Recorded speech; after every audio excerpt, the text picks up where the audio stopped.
الحلقة هذه باش نوريكم كيفاش تعملوا كل شيء في البريكة، من الملصوقة للحشو للعظمة اللي هي مراوبة، خاطر عاديا العظمة لازمها مراوبة. باش نعملوا بريكة بالعظمة، بريكة بالتون، بريكة باللحم، وزيدا بريكة بالكروفيت. كان تخافوا للبريكة تجي محروقة خليوا عليا باش نوريكم استوس، وكانك على القرميشة شعليك. طريقة الملصوقة ديري باش تكون بالفوشة. باش نقارنوا كيفاش تعرف كان البات نتاعك زايدة ماء ولا ناقصة ماء، هكاك تتحصل على احسن ملصوقة ما يمكن. شو اللحم والكروفيت فيها مراحل لازم تبقوهم. وتوا نتمنى لك بريكة ممتعة. ناخذ صحفة كبيرة تهز كمية باهية، نبدأ نوزن الفرينة تكون قدها قد كمية السميد. نستعمل سميد جويد على الاخر أكثر ما يمكن، على خاطر البات راهي جويدة. نحط ملح ومغرف زيت نباتي. من بعد ناخذ ركاذا كمية الماء البدائية، نبدأ نصب في الماء. في المرحلة هذه نبدأ من الوسط ونخلط. الهدف انه الخليط ما يكعبرش ومن بعد ما نجموش نصلحوها. نسقي بالماء لين تشرب البات الكل وتعطينا خليط متجانس. نجبد الربو متاعي ونركب المكسير في بلاصتو. نصب البات متاعي اللي ديجا فيها تكستور تحفونة، اما تحسها مازال تعقد شوية. من بعد ما نرحيها باش نزيد نتأكد اللي ما فماش كعبر بالكل، نعديها على الصفاية. البات تاخذ وقتها وتهبط بشوية وحدة وحدة.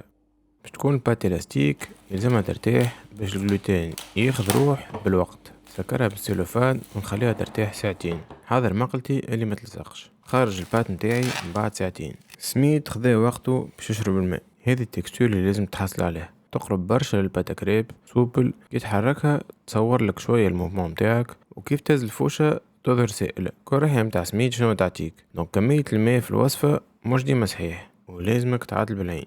قبل ما نوريكم التكستور الصحيحة باش نوريكم كيفاش البات تجيك كي تبدا ناقصة ماء، وكيفاش تجيك كي تبدا زايدة ماء. تبدا زايدة ماء تعطيك عرض فينو برشا، وبالوقت باش تنقبلك مش باش تشد، وزيد باش تلصق في الأوراق الآخرين. تبدا ناقصة ماء ماهيش باش تمشي معاك في القلاي وباش تتكسر بسهولة. وتوا باش نفسرلكم كيفاش لازم تبني بريكتك في المقلب البات الباهي. نعمل شوية زيت زيتونة بالبابي. لازم تكون النار متاعي متوسط. كي نعدي الفوشة لازم الموفمون متاعي يكون ورا بعضه من غير ما نقف. فما بلايص باش ياخذوا أكثر بات من بلايص آخرين. لازم نحاول نعدل كمية الطبقات. كان عملت طبقة 2 ولا 3 المفيد تشد روحك كي تبدا متوازنة. قد ما باش نعاود العملية هذه قد ما باش نفهم شنو لازم نحط كمية في البات وفي انو شيرة. رد بالك الجناب ديما لازم يتعبيو. من بعد شوية وقت البات باش تيبس على الجناب، وهذا معناها طابت. نهز بيدي كي تمشي معايا معناها جوها باهي. الملصوقة كي تكمشها ترجع تتحل وحدها، وهذا مزيج بين القوة والإلاستيسيتي. باش نحافظ عليها نحط كل كعبة فوقها ساشي كونجيلاسيون. كعبة ملصوقة ساشي، ملصوقة ساشي.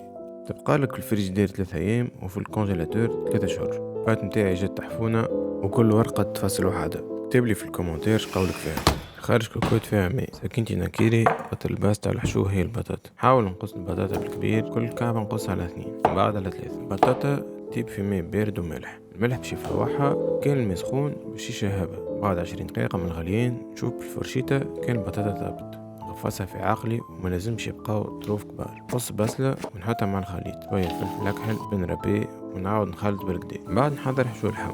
قص بصلة نحطها في زيت زيتونة، نزيد عليها لحم بقري مفروم هبر معاه ملح وفلفل أكحل، نكسر ثومة نقشرها نقصها ونطيشها معاه، طيبهم بالكدا لين اللحمة تغميق. بعد نقص معدنوس نحطو آخر دقيقة. الهدف انه المعدنوس ما يطيبش برشا ويعطي نكهة بنينة في الخليط. نحطه في صحفة ونستحفظ به. حشو كروفيت باش نبدا نقص الكروفيت. كسر ثومة قشرها نقصها، نحط زيتونة ونطيشهم في المقلة، ملح فلفل أكحل، طيبهم على نار هادية خاطر الكروفيت ملزمهاش تطيب برشا. نحط في صحفة ونستحفظ بها. باش نوريكم الفرق بين كل بريكة قبل ما نوريكم كيفاش طيبوهم. أول بريكة هي بريكة بالعظمة. نحط ورقة الملصوقة في صحن، ناخذ حشو البطاطا ونعمل بيه دورة. ضربة هريس عربي، نحط عظمة في صحفة فيها ملح وفلفل أكحل، نحطها في صحفة باش هكاك تبقى أقل ما يمكن في كونتاكت مع الملصوقة باش ما تبلهاش. نصب في البير اللي عملته ونقلي. بريكة بالتون نعمل نفس الحاجة أو مزيد التون الكبار. نورمالمون خلط كل شيء في البطاطا، أما أنا استعملت الطريقة هذه أسهل في تصوير كل حاجة وحدها. بريكة كروفيت فيها بطاطا كروفيت وشبت، نحط العظمة ونقلي. بريكة باللحم نجم نخلط اللحم بالبطاطا ونعمل بير فيه عظمة ونقلي. في القليين لازم أول حاجة الزيت متاعك يوصل 180 درجة باش ما تحرقش بريكتك، لازمها ما تمسش في قاع المقلة، وهذاك علاش لازم تحط بين 5 و10 سنتي زيت قليل. كي تحط البريكة في الزيت لازم بالوقت تسكر الجنب، تبقى تسقي فيها من فوق وديما تمس العظمة. الاستوس في العظمة هو اللي كي يبدا بطن البريكة سوبر معناها العظمة مازالت مروبة. ملزمش تدورها أكثر من مرة، وفي العادة تجيب بتقريب دقيقة من كل شيرة انتي والتمبيراتور اللي عندك، تحطها تستقطر وتستناها تبرد شوية. البريكة نلقاوها في وقت اللمة مع العائلة في رمضان وخارج رمضان، لون ذهبي، فورمة معروفة، نعملها عصير قارص ونقدم.